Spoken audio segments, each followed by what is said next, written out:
Nah, kalau sekarang kita di segmen ini akan berbicara soal ketokohan sendiri. Mungkin kalau soal presiden ketokohannya di 02 kita melihat dari hasil quick count, memang sosok Prabowo Subianto ditambah di situ ada dukungan dari Joko Widodo begitu. Tapi kalau misalkan dari segi partainya sendiri, sosok ketokohan itu tidak berpengaruh ya, Mas Hanta ya? Saya punya data di exit poll sebenarnya, mereka memilih partai itu apa pertimbangannya. Ini sebenarnya cukup akurat ya, melebihi data survei. Jadi di data kita ada pilihan alasan mereka memilih partai. Jadi kami juga mendeteksi perilaku pemilih, alasan memilih capres, tapi juga ada alasan memilih partai politik. Nah, memilih partai politik itu paling tinggi 19,8% karena memperjuangkan aspirasi rakyat, itu nomor satu. Kemudian 16% karena calegnya, nah ini ketokohan, calegnya. Dia memilih karena calegnya. Yang ketiga karena kesamaan, karena lingkungan, karena keluarga. Itu yang ketiga, mungkin bisa bandingkan ya sama Mas Agus ya. Yang keempat karena program kerja partainya. Kelima karena ideologi partainya hanya 8%. Kemudian baru dianjurkan oleh tokoh agama, tokoh masyarakat 5,6%. Selain itu sosialisasi. Jadi multifaktor ya. Apakah ada faktor, jadi dua, kalau bicara faktor pengepul suara, figur ke partai politik itu ada figur nasional. Figur nasional itu biasanya ya pasti capres yang paling efektif sebagai kotel efek yang bisa menarik suara ke, meskipun Gerindra kita lihat tidak terlalu efektif. Yang kedua adalah figur lokal, yaitu para caleg-caleg. Ini bisa dibaca dalam konteks itu, Andrew. Jadi menurut saya memang setiap partai beda-beda. Terutama misalnya Golkar. Golkar itu termasuk partai seperti Partai Amanat Nasional. Itu calegnya cukup menggait, itu punya variabel yang lumayan. Banyaknya artis gitu. Sangat artis salah satunya. Tapi seperti PD Perjuangan, partainya PKS, itu party ID-nya relatif lebih tinggi. Dia tidak terlalu kuat determinan ketimbang caleg, lebih kepada partainya. Karena itulah ketika disurvei, mereka angkanya relatif tinggi, tetap mirip. Tapi kalau misalnya lembaga survei tidak memasukkan variabel caleg, mereka akan melihat PAN itu rendah. Dia akan melihat Golkar rendah, tapi begitu hasilnya kok tinggi, ada faktor caleg. Nah disitulah ada variabel caleg yang seperti saya katakan tadi, dari sisi partai politik. Nah cuma yang menarik ada satu sebenarnya, kita di luar itu, saya mengatakan kan capres, yang kedua adalah caleg. Kalau begitu terbukti dengan PSI, kan tidak punya kekuatan di situ terlalu kuat. Ternyata Pak Jokowi tidak terlalu berdampak kuat kepada partai, tapi memiliki efek yang luar biasa pada Pilpres. Kalau faktor Pilpres kami merekam juga apa alasan memilih 02 itu nomor satu sebelum Jokowi, Prabowo lah harus kita sebutkan, karena itu simbol kekuatan. Saya masuk sedikit ya ke Pilpres. Kekuatan simbol kekuatan Pak Prabowo itu di Jawa Barat lah.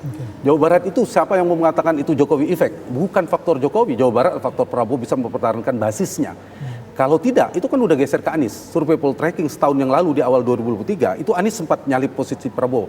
Tapi Prabowo dengan berbagai macam transformasi gaya komunikasi politiknya, kemudian dia sosialisasinya, strategi politiknya, dia bisa bertahan. Dan itu terbukti di Jawa Barat, kalau berdasarkan quick count, itu sekitar 60%. Kita tunggu real count. Itu satu, simbol Prabowo. Yang kedua, ini Jokowi. Jokowi efek itu bisa dilihat dari tingkat approval rating, tingkat kepuasan Pak Jokowi kan tinggi. Yang kedua, Jokowi Junior, namanya Gibran, cawapresnya Prabowo, itu faktor Jokowi. Di mana potret terbesarnya, gambarannya? Jawa Tengah. Jawa Tengah itu kalau nggak faktor Jokowi bisa nggak bayangin bahwa Pak Prabowo akan menang di Jawa Tengah melawan Ganjar? Nggak kebayang. Nggak kebayang kan? Faktor siapa? Faktor Jokowi. Karena Jokowi memang kuat di Jawa Tengah, terbukti pemenang 53% berdasarkan data quick count. Nah satu lagi provinsi besar, yang ketiga, simbol apa ini? Jawa Timur, ini simbol fusi, penggabungan rekonsiliasi antara Jokowi dan Prabowo. Bergabunglah di sana. Di Jawa Timur mereka menang paling tebal. Penyumbang tebalnya kemenangan paslon 2 itu di Jawa Timur 66,7% di data quick count. Kita tunggu real count. Nah dari tiga potret provinsi besar ini kelihatan faktor pertama Prabowo dan Jokowi. Faktor paling determinannya, saya tadi sebut dua kali kemarin di TV One, faktor Prabowo Widodo atau faktor Joko Subianto. Itu faktor utamanya 02. Baru ditambah berdasarkan data survei, 30% mengatakan karena memilih figur Prabowo yang tegas berani. Kedua karena faktor keberlanjutan Jokowi, faktor Jokowi 22%. Yang ketiga faktor program. Makan gratis dan susu gratis itu 10%. Nah yang terakhir yang ramai kemarin hanya 4,9% faktor gimmick gemoy. Itu 4 faktor yang menyebabkan orang memilih ketika kita tanya keluar dari TPS. Kalau Anies lebih pada karena mengusung perubahan. Semua kita tanya. Faktor kedua Anies karena figur capres yang dianggap cerdas dan religius yang kedua dan seterusnya. Begitu juga Ganjar dan sebagainya. Jadi faktor itu saya kira yang beda ya, preferensi kepada capres-cawapres dengan preferensi kepada partai politik. Oke, selaras Pak Agustri? Ya pada prinsipnya hampir sama, tetapi memang saya mencoba melihatnya dari ada yang disebut soft power ya. Soft power itu daya tarik, persuasi gitu ya. Itu memang saya kira daya tarik itu pada level nasional itu penting. Tetapi pada level lokal itu juga ada satu faktor lain yang disebut hard power. Di situ mungkin ada mobilisasi di situ ya. Ada politik uang, di situ ada juga